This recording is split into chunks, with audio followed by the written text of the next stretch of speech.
Let me ask you something. Have you ever felt alone? Not because you failed socially, but because you refused to betray who you are.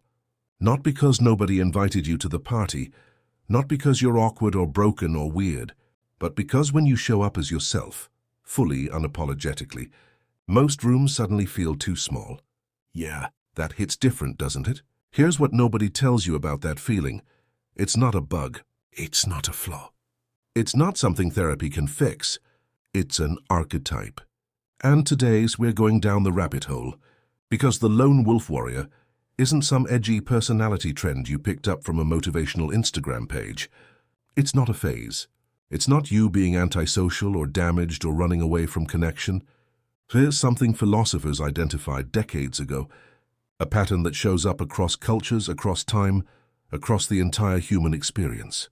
The outsider, the seeker, the sovereign individual. And by the end of this, you're going to know whether your solitude is avoidance or individuation, whether you're hiding from the world or becoming who you were always meant to be. So buckle up. This one's going to get uncomfortable. Sign number 1, you've confronted your shadow and survived it. Let's start with the big one. The thing most people spend their entire lives running from. The shadow. Carl Jung, Swiss psychiatrist, psychological genius, the guy who basically mapped the human psyche, talked about something he called the shadow self. And here's what it is. The shadow is every part of you that you've been told is unacceptable. Your anger, your jealousy, your rage, your lust, your greed, your pettiness, your cruelty, your darkness, all the stuff you shove down deep because society said, good people don't feel that. But here's the thing. Everyone has a shadow. Everyone. The difference is, most people deny it. They pretend they're all light, all love, all good vibes and positive energy. And then, when that darkness inevitably leaks out, they don't recognize it. So they project it. They see their own anger in someone else and call them toxic. They see their own insecurity in someone else and call them arrogant. They see their own weakness in someone else and call them broken. That's what unintegrated shadow looks like. It's unconscious destruction. But you're different. Because somewhere along the way, maybe through trauma, maybe through therapy, maybe through a complete psychological breakdown at 3 a.m., you looked at it. You didn't run. You didn't deny. You didn't blame someone else. You said, yeah, that's mine, that darkness and that anger and that bitterness, and that's in me. And then you did something most people never do. You integrated it. You acknowledged it. You understood it. You made peace with it. Not by letting it control you, but by refusing to let it control you unconsciously. Integrated shadow equals controlled power. Unintegrated shadow equals chaos. And that's why lone wolves feel so intense to other people. Because you carry depth. You carry weight. You carry the kind of self-awareness that makes shallow conversations feel like nails on a chalkboard. Most people live on the surface. You've been to the bottom of the ocean and came back up. And now, you can't pretend the depths don't exist. That's not isolation. That's integration. Jung once wrote, I'd rather be whole than good. Think about that. He'd rather be complete, darkness and all, than pretend to be pure. Because good is a performance. Whole is the truth. The lone wolf chose truth. Sign number 2, you value self-authorship and it scares people. Here's where it gets philosophical. Friedrich Nietzsche, German philosopher, mustache icon, the guy who said God is dead and meant it, talked about something he called the Übermensch. Now, before you panic, this isn't some fascist power trip. The Übermensch isn't about domination. It's not about being better than other people. It's about being sovereign over yourself. It's about becoming a self-created individual. Someone who doesn't just inherit values from their parents, their culture, their religion, their Instagram feed. Someone who asks, wait, is this actually mine? Or did I just absorb this because everyone else believes it? And that, right there, is terrifying to most people. Because most people don't create values. They adopt them. They follow the herd. They do what's expected. They believe what they're told. They don't question the script, because questioning the script means standing alone. And standing alone feels dangerous. But you don't follow the herd, not because you're arrogant, not because you think you're smarter or better, but because you refuse to betray yourself for belonging. You don't blindly follow trends. You don't adopt beliefs just to fit in. You don't change your opinions based on what's popular this week. You ask, does this align with who I actually am? And when the answer is no, you walk away. Even if it means walking alone. Even if it means people call you difficult, stubborn, unreasonable. Because here's the truth nobody wants to admit. Self-authorship separates you from the crowd. And the crowd hates that. Because when you refuse to follow, you remind them that they're still following. Dostoevsky wrote, "To go wrong in one's own way is better than to go right in someone else's." Read that again. He's saying even if you make mistakes, at least they're your mistakes. At least you're learning your own lessons, walking your own path, failing on your own terms. That's not recklessness. That's authorship, and that makes them uncomfortable. So they'll call you cold, detached, unsocial. But what they really mean is, you make me question my own choices and I don't like it. That's not your problem, that's theirs. I remember talking to a guy once, let's call him Marcus. Mid-30s, good job, nice apartment. Everything looked perfect from the outside. But he told me something that stuck with me. He said, I woke up one day and realized I was living my father's life. His career, his values, his definition of success. And I didn't even like the guy. That's what happens when you never question the script. You wake up at 35 living someone else's dream and calling it your life. The lone wolf, they question the script. And yeah, they lose a decade of fitting in, but they gain something more valuable, themselves. Sign number 3, you're comfortable with existential solitude, and that's rare. Let me tell you something most people will never admit. Deep thinking isolates you, not because you're doing it wrong, but because individuality, real individuality, separates you. When you think independently, truly independently, you will not always be understood. You won't always be liked. You won't always fit. And most people, when they feel that gap as they panic, they backtrack, they soften. They dilute themselves to close the distance. But you sit with it. You sit with the discomfort of being misunderstood. You sit with the existential reality that, no matter how close you get to someone, there's a part of you they'll never fully reach.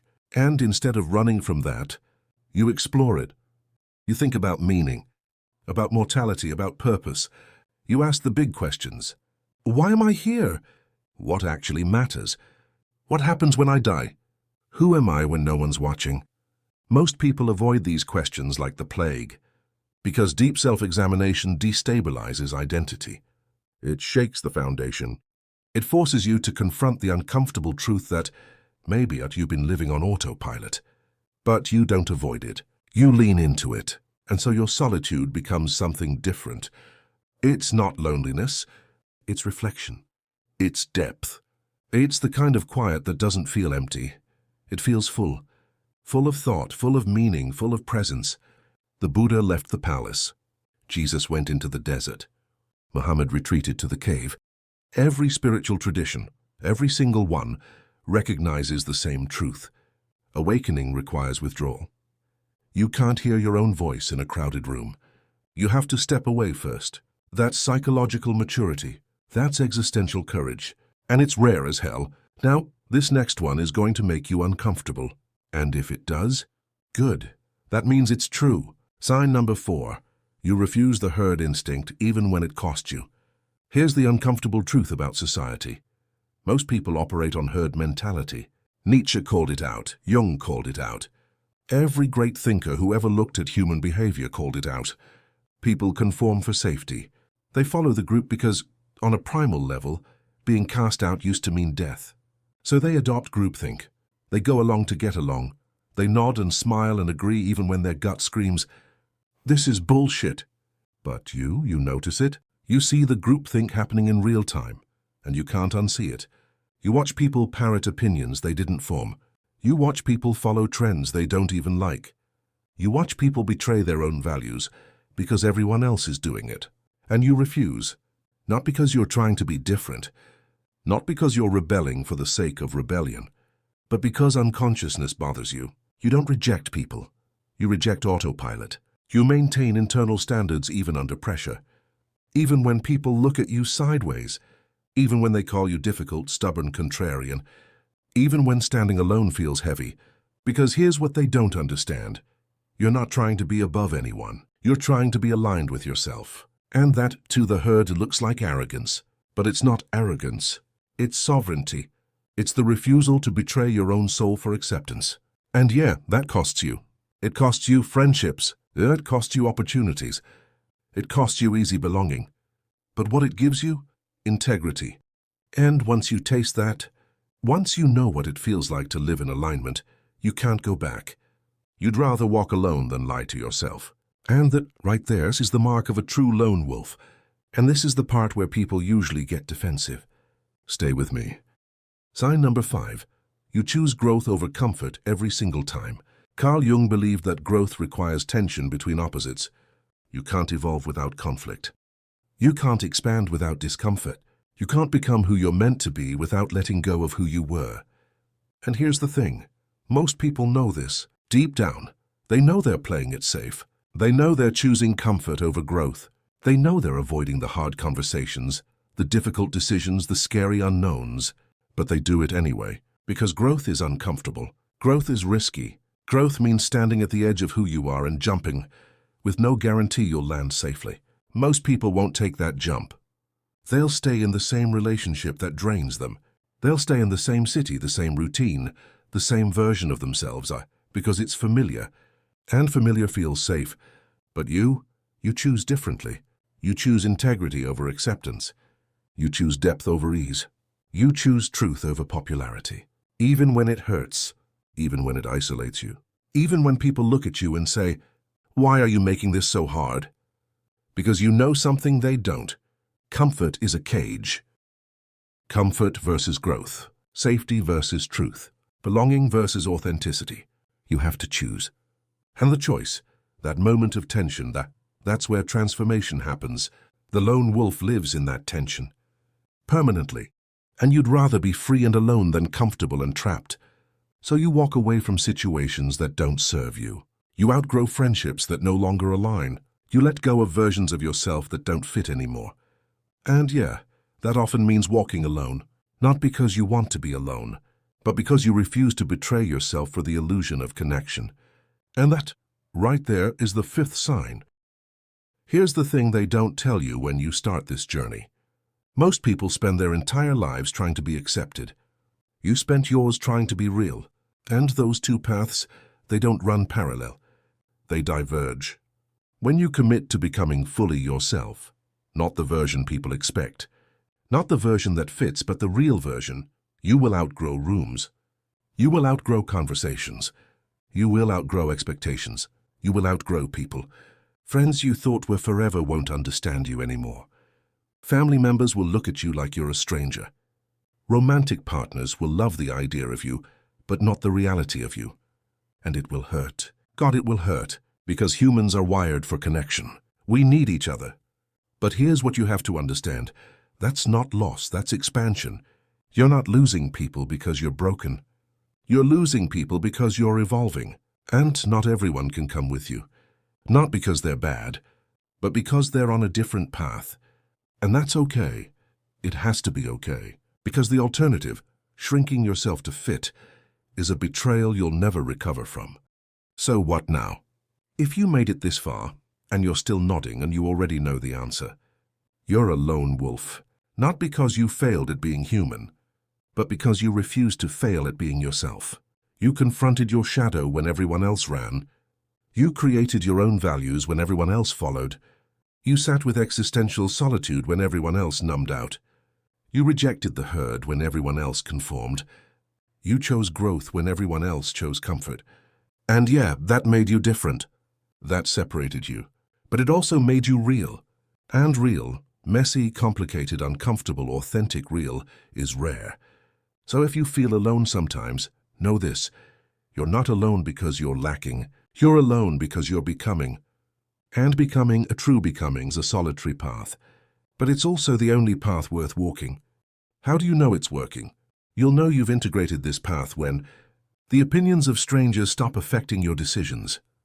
You can sit in silence without reaching for your phone. You'd rather be alone than pretend to be someone you're not. You can celebrate others without feeling threatened. You can love people without needing them to complete you. You can hear criticism without crumbling or defending. You can walk away from anything that dishonors your soul, even if it looks good on paper. That's not arrogance, that's not coldness, that's sovereignty. And once you taste it, you'll never go back. So if you're walking this path, keep going. The right people, the real ones, that they'll find you. If this resonated with you, hit that like button to let others know that it's true. Share it with someone who needs to hear it. Subscribe for more deep dives into psychology, philosophy, and the stuff nobody else wants to talk about. Because this channel, it's for the lone wolves, the seekers, the solitude lovers, the ones who refuse to play small. Welcome home, my dear friends.